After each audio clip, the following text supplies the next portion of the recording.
Hello everyone and welcome back to another video. So this is a new series of videos that I want to bring to the channel looking at Primarchs and their great sons. And what I mean by great sons, it's like the most badass sons that have come from that Primarchs lineage. Of course, we're starting with the Sons of Dorn because they are my chapter, as you all probably know by now. I'm a huge Rogal Dorn fan. Now before we jump into the video and start looking at these epic heroes throughout the ages, I would like everyone to go over to the Realm of Plastic website and please give me your Imperial Fist generated name. This was such a huge success when we did it with the battleships in the previous video. There were some amazing names in there. As you can see in the background now, the name that I got, hopefully I'm going to pronounce this right, Bakayas Cortezeros. Yes, that is me if I weren't Chapter Master Valrak, and it says devoted exemplar, sorely tested by perilous strikes against rebel citadels of Obscuris. Nice, that is a pretty sweet one. So yeah, please head over to the Realm of Plastic, the link's in the description, and give me your Imperial Fist generated name. Now let's crack on and let's talk about the greatest sons of Rogal Dorn. So I want to start with one of the lesser known sons of Dorn. And when I mean lesser known sons of Dorn, I don't mean this as an insult. It's just because he really hasn't had that much given to him. I say that. He did have an entire book dedicated to himself and Rogal Dorn during the Horus Heresy called Praetorian of Dorn. It's an amazing book. You should go read it, by the way. There's some Primarch on Primarch combat in there. But this chap we're going to be talking about is called Archamus, and he's special because he is the leader of the Huskarls, which is Dorn's personal bodyguard. So you know straight away, to be a captain or the leader of a Primarch's honor guard certifies you as a badass. He also holds an interesting title as well called the Last of the First. Don't worry, it's not Dark Angels, but what it means is that he was taken from Imwit when Rogal Dorn was found. He was the first batch of aspirants taken from the youth, trained, gene-seeded as a space marine, and to survive. And from that batch, he is now the only one remaining. All the others who he trained with, who he grew up with, are part of that process, have all died, and he was the last one remaining. Now, how did Archamus meet his end in the most badass way possible, of course?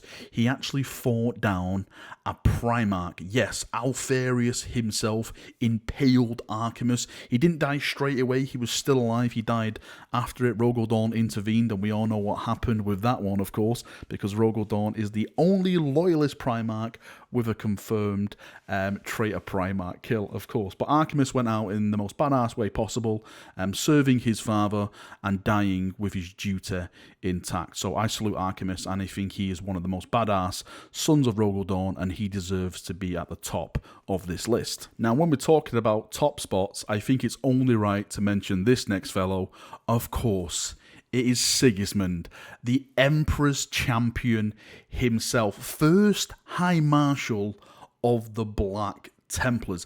Everyone knows who Sigismund is. If you don't know who Sigismund is, take 20 minutes in the Pain Glove to educate yourself, because how absolutely dare you. Now, one of the cool things I like about Sigismund is that he was really one of Rogal Dorn's first sons to embrace the Imperial Fist, the divinity of the Emperor, let's say. And that actually got him in very, very hot water with Rogal Dorn, because Sigismund was supposed to lead the Retribution fleet after Rogal Dorn learned about Horus and his betrayal, but he said, no, father, I want to come back to terror you. The reason he said that is because he spoke to someone in the faith, and it says, if you go to where you're going, you're going to die, and your father's going to need you. So he believed the faith, and he actually, turned away from his duty, which angered Rogal Dorn when he learned about that, and then Rogal Dorn basically just shunned him and didn't really speak to him. They're kind of getting a little bit closer now during the Siege of Terror, but we haven't fully got to the end of that story, so I don't want to go too much into it during this video. It would be an absolute crime against humanity if I didn't mention Sigismund and his battle prowess and how renowned he was with that. Until the day I die, I will always say that Sigismund was the greatest Astarte to ever live when it comes in terms of combat. Ever, ever lived. He was the greatest swordsman that has walked the paths of the battlefield. And this was shown at the Siege of Terra, where he became the Emperor's champion. He went out and he called out every single Chaos champion he came across and just smacked them down. And, you know, he got renowned for that. Then he went on to found the Black Templars, and we all know what the Black Templars are renowned for: charging in swords, chains, their zeal, their fury, absolute monsters in combat. Now, sadly, of course, Sigismund met his end, and he was killed by plot armor. Yes, that's what killed Sigismund.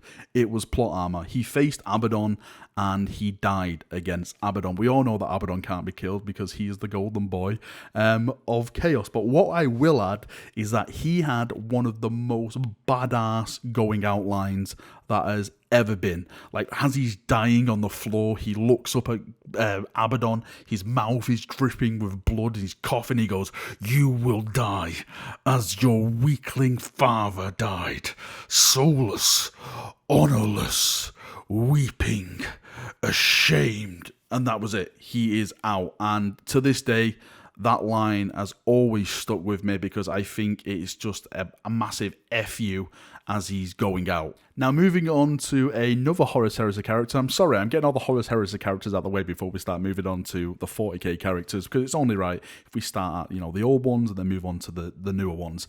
Now, this chap is called Alexis Pollux, and he is one of my most favourite characters because he handed Perturabo his ass at the Battle of Foul System, and he was only a captain. He wasn't even meant to go to the Foul System himself. Remember when I mentioned before about Sigismund and he was supposed to take the Retribution fleet? When that didn't pan out, Rogal Dorn elected Alexis Pollux to go in his stead, and what an absolute badass choice that Rogal Dorn picked.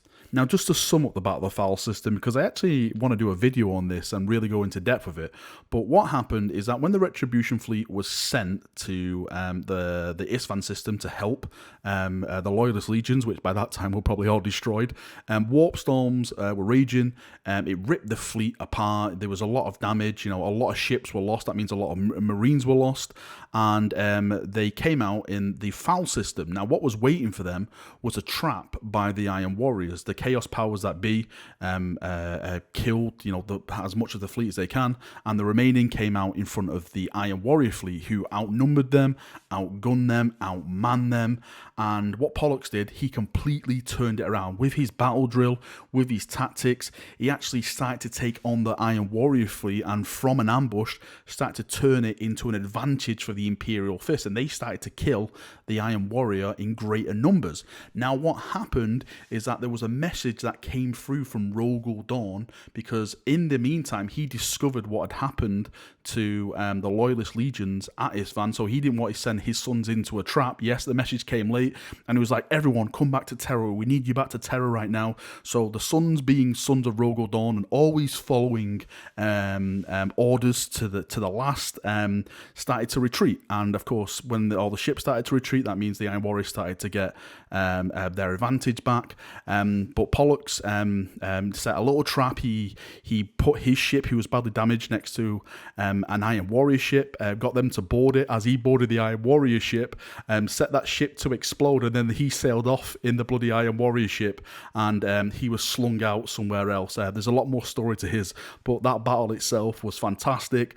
Pollux and his tactical genius outwitted a Primarch, Perturabo nonetheless, which makes this story a million times even better, and that's why he is on my list. Also, before we move on to the next one, he founded the Crimson Fists, one of the most badass chapters that we're going to be talking about with some more of their characters in this video. Now, the last Son of Dawn I want to talk about, from the Horus Heresy anyway, is a chap called Fafnir Rann, and I absolutely love Fafnir Rann. Not only did he found the Executioners, which was my first Primaris force I ever did, that is in my glorious cabinet behind me as I'm recording this, he was the captain of the assault cadre for the Imperial Fist. Now, during the Horus Heresy, the Imperial Fist were known as assault specialists, like, void craft and going to ships, clearing it out. So, those guys with the shields and stuff. And he had a pair of twin axes he used to go into battle with, and he just used to chop people's heads off and, just being an absolute legend as he is. Now, we've actually got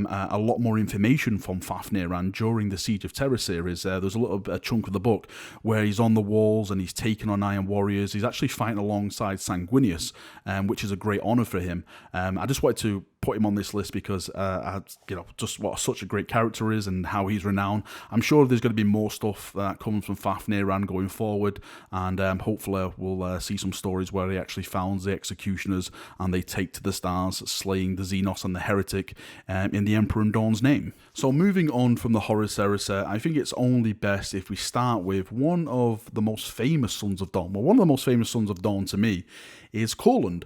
Chapter Master Koorland, or should we go by his title, Lord Commander of the Imperium. Yes, a Son of Dorn held the title Lord Commander of the Imperium. The last person who held that title was Rabuti Gilliman himself, the guy who actually made it. So this just goes to show how much of a badass Chapter Master Koorland was. Now, he was renowned because he fought in one of the greatest events that has happened to the Imperium, called the War of the Beast, where the Orcs launched a massive attack upon the galaxy itself, and they actually nearly destroyed the Imperium. It was because of Koorland and some help from a Primarch and some other chapters, especially the Sons of Dorn, who initiated the Last War Protocol, where all the Sons of Dorn, if they could, can go back together and form themselves as a legion, only stopped it. Now, Koorland was part of the Imperial Fist at the time, and there was a little mishap where the Imperial Fist chapter was wiped out. Like, Koorland was the only proper son of the Imperial Fist left. Now, at this time, of course, there's multiple chapters. You've got the Black Templars, you've got the Executioners, you've got the Soul Drinkers, Excoriators, etc., etc. But he was the last son, officially, of the Imperial Fists. Now, sadly, he did die during the War of the Beast. He was actually fighting the Orc Warlord himself, and this Orc Warlord was huge. Even the Primarch that was in that book struggled to fight against one of these beasts. There was actually a couple of them, but this was like the big one. And he was crushed to death, sadly. But he went out like a complete badass, leading the attacks to make sure the Orcs couldn't get their way and bring the galaxy to its knees. So again, that is why Koorland is a part of this video, because he stood to the end. He did his duty as all loyal Sons of Dorn did, and he went out like a complete badass. Moving on to the characters from the current lore, we're going to start with a couple of characters from the Black Templars, because there is some renowned characters that are present in this chapter. Now, we're going to start with High Marshal Helbrecht. Now, just as I mentioned that Sigismund was the first High Marshal of the Black Templars, Helbrecht is the current High Marshal of the Black Templars, and just like all Black Templars, he is a fantastic swordsman. He knows how to use his bloody weapon, but he did have a little bit of a grudge match against a Necron, a Stormlord called Imitek, and he was beaten. Well, I say he was beaten. He had, I think it was from his elbow joint cut off, and he vowed vengeance against this Necron, and he's got a hatred of Necrons. He also has a hatred for the Orcs as well, because the High Marshal fought in the Armageddon Crusade. He actually commanded the fleets at Armageddon, because Helbrecht is actually known to be one of the greatest naval commanders of the Adeptus Astartes. So if you think of all the chapters that are out there, he actually holds the position of being one of the great ones who can command ships in orbit. So that's why he commanded the fleet. He actually sent another chap down, which we'll speak to in a second, on Armageddon to take command of a certain hive. But all in all, High Marshal Helbrecht is amazing. Hopefully we'll see a lot more stories of him during the Indominus Crusade, him launching more crusades and stuff like that. Moving on to more Black Templars, we're going to be talking about Grimaldus. Yes, another Black Templar. Of course the Black Templars are going to flood this list. They have some of the most badass bloody characters that I've known in the IP itself. Now, Grimaldus is the High Chaplain, or should I say High Reclusiarch of the Black Templars. So as Helbrecht is like the chapter master, like he's the guy at the top, Grimaldus is the top of all the chaplains. Now, Grimaldus was sent down on the ground during the Armageddon campaign, or should I say the Third War of Armageddon. That's probably the correct title to use, because there's been a lot of wars on Armageddon. As Grimaldus was up commanding the fleet, he was sent down to Hive Hell's Reach, where he was defending it, and that is kind of where his legend was cemented in place, as he held that hive to the best he could against the incoming orc forces. He had like this really awesome last stand in a cathedral. The cathedral was falling all around him, and he was just like crushing orcs around him, like die, die, die. His best friend died next to him. Goodbye, brother. Praetorian. Still cried to this day. It was legendary. There's actually a full book dedicated to this chap called Hell's Reach by Aaron Dembski-Bowden. If you haven't read it, listen to it. It's on Audible. Go and listen to it. Yeah, you will absolutely pee your pants with just the sheer awesomeness in this book, and it really brings out this character and what an absolute just extraordinary story he has, and how his faith is, and how he sees the world, and how he smites his enemies and stuff like that. So yes, Grimaldus, absolute legend, and definitely deserves to be in this video. I think we need some Crimson Fists in this video. Well, more Crimson Fists. We've already had Alexis Pollux, who technically founded the Crimson Fist, but it's only right if we name some heroes from that chapter as well. And who best to start with than Pedro Kantor, who is the chapter master of the Crimson Fist. Now, his renown started, of course, a long time ago, but I think he's most famous for the Battle of Rin's World. Now, for those of you who don't really know what happened at the Battle of Rin's World, a huge orc force invaded the planet of Rin, and this was the homeworld of the Crimson Fist. Now, the Crimson Fist launched some missiles into orbit to try and destroy some ships that were coming down. One of those missiles malfunctioned and landed inside the fortress monastery of the Crimson Fist, exploding and nearly wiping out the entire chapter. There was only like a handful of Crimson Fists left to defend the planet, the population of the planet, against this incoming orc threat. And that's what Pedro Kantor did. He defended the world. He had to hold the world with just a handful of Marines doing like strike fast tactics, like from the shadows, really hitting the orcs where it would hurt them the most, then fading away, and then doing it again, repeating, causing as much havoc as he could with the men that he had at his command. Again, there wasn't a lot of guys there to be very, very effective, so they had to choose their battles wisely, and they did bring a lot of pain and punishment on the orcs, and I'm glad to say that they actually held out until reinforcements came and helped relieve the system and help relieve the planet and eradicate the orcs themselves. Currently now, during the Indominus Crusade, he has been reinforced by Primarchs, so I think the Crimson Fist, well, I think they are. I would say that they're probably near back to full strength now with the aid of the Primarchs Marines, and hopefully he's going to take to the stars very, very soon. And again, hopefully we'll see him during the Indominus Crusade, where he can unleash that vengeance. Moving on to the next Son of Dawn, which is again a Crimson Fist, is Alexis Cortez. Now, for some reason, Rim's World breeds some of the most badass Sons of Dawn, and this guy is a prime example of that. Now, Alexis Cortez was Master of the Charge. He was captain of the 4th Company. He fought during Rin's World, so he was present when the Fortress Monastery exploded. He survived along with Pedro, the chapter master.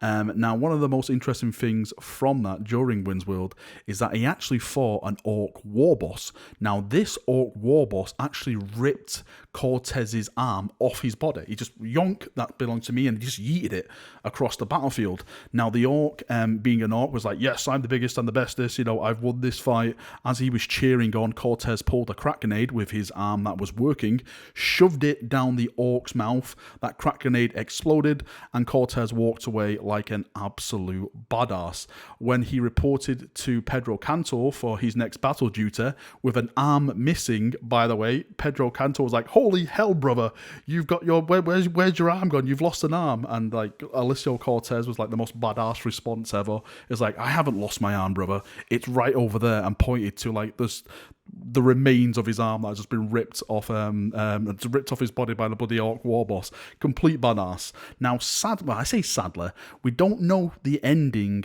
of Cortez. He was last known fighting against some Eldari Corsairs, if I'm not mistaken, and we haven't heard anything from him since. Now, Pedro Kantor thinks he's still alive, and I personally think he's still alive as well. Who am I to disagree with Pedro Kantor? So if Pedro Kantor thinks he's still alive, then I'm going to say he's still alive as well. And again, I keep saying this during the video, hopefully during the Indominus Crusade we get some more information about him. Maybe he'll pop up again with a nice new shiny arm somewhere, and we can meet him as he purges more Xenos throughout the galaxy. Now, I think we should end the video talking about Imperial Fist, because it's only right that we start with an Imperial Fist and we end it with a Imperial Fist as well. Now, I want to start with Garadon. Garadon is a veteran now of the Sons of Dawn. He was currently in 5th Company, now he's become the captain of 3rd Company. And as I mentioned, he is a veteran. He's recently just crossed the Rubicon Primaris, so he was a Firstborn Marine, and now he is a Primaris Marine. Some of the latest battles that he's been in, probably one of the biggest ones so far, is the Battle of Cadia, or should we say the Fall of Cadia. Garadon commanded the Phalanx, the huge fortress monastery ship of the Imperial Fist chapter that took part at the Fall of Cadia. He was fighting Abaddon's Blackfeet, well, I think Abaddon may have black feet, you know, he probably doesn't wash anymore, dirty bastard. At the Fall of Cadia, the Phalanx received a lot of battle damage. When Cadia fell and it broken apart, he took all the refugees from Cadia. Those refugees have since called the Phalanx home now. They're working there, they're protecting it, so it is, you know, guarded by a lot of just normal humans. When he took the Fortress Monastery back to Terra, there was a lot of incident where he deployed what he had, like the strength, onto the surface, because there was a lot of riots and stuff on Terra because the Great Rift was happening. He fought against the Minotaur chapter. The entire force of the Minotaur chapter was called in by the High Lords, and they were working to the High Lords' agenda, and Garadon and the Custodes actually fought against the Minotaur chapter, and I have to say they kicked the Minotaur's ass.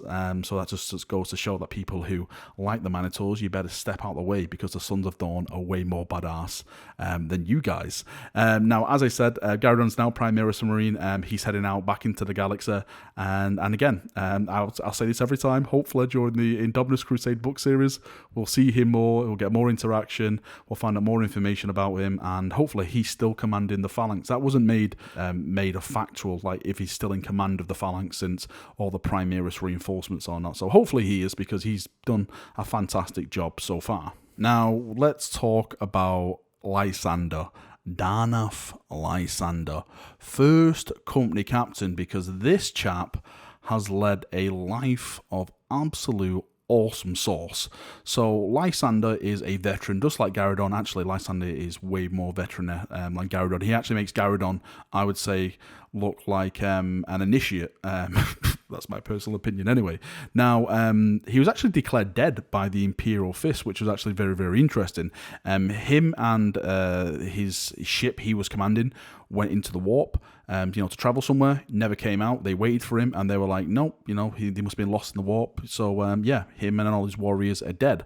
What actually happened is that the ship came out in chaos-held space, and he was captured. But he was captured by the bloody Iron Warriors. So probably the worst thing you want to be captured by when you're a Son of Dawn. Now, they took Lysander and who else they captured on the ship to a place called Maladrax, if I'm not mistaken. Is it Maladrax or Maladrex? I'm going to say Maladrax, it sounds better.